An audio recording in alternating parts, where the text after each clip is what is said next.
awareness. Okay, well, given the known challenges of staffing the northern border, I look forward to working with you on the ways that we in Congress can help staff those hard-to-fill locations.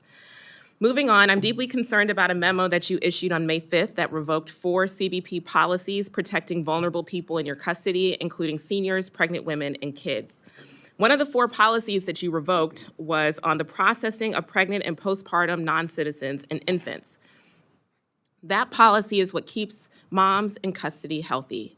It doesn't require anything fancy. In fact, I'm a nurse, and I can tell you it's really barely the basics. Things like a place to sit or lie down or an extra juice or snack for pregnant and breastfeeding moms. The only justification in your memo for revoking this policy was that it was, quote, either obsolete or misaligned with current agency guidance and immigration enforcement priorities. Now, of course, CBP is fundamentally not built for detention, but there are many situations where detention occurs, sometimes long-term, and it's critical that CBP have high standards in place to protect detainees and personnel.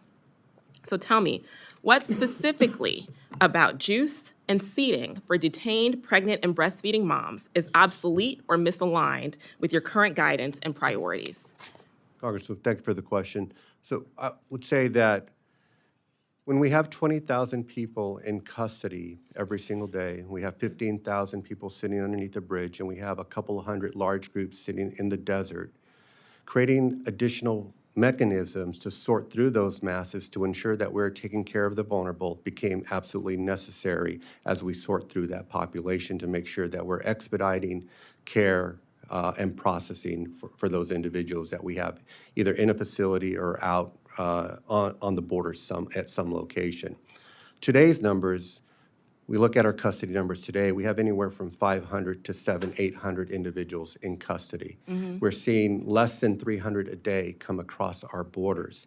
So with those numbers, we can operationalize and ensure that we're not minimizing the care that we're taking care of those individuals in our custody. Because in that memo as well, I emphasize that the priority of taking care of individuals in our custody remains a priority for us. Right. So our ability to be able to get through, care for, and meet all the requirements of those in our custody based on 500 or 800 individuals being in our custody, right, we're able to meet those needs and be able to meet. But Mr. Commissioner, you know, if you remove the standards of care that offer basic criteria for how to care for a vulnerable population like a pregnant person, and that would direct your agents and officers to offer that individual juice or snack or place to sit, if we are not issuing that as basic policy, then it might not happen.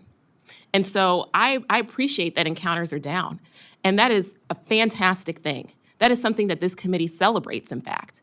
But as you reaffirmed, you do have a baseline standard for caring for people in your custody.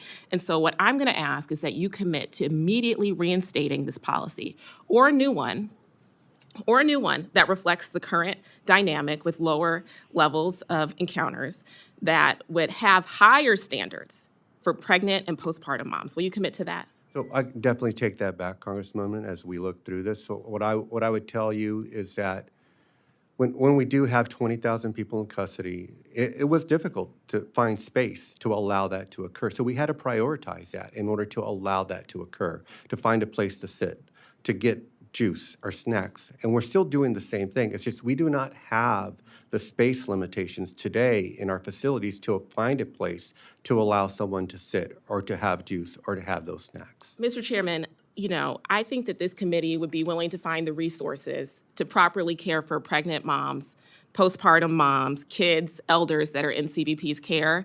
And I'm going to continue to impress upon the agency the urgency of reinstating this type of policy. It's not optional. And I yield back. Thank you.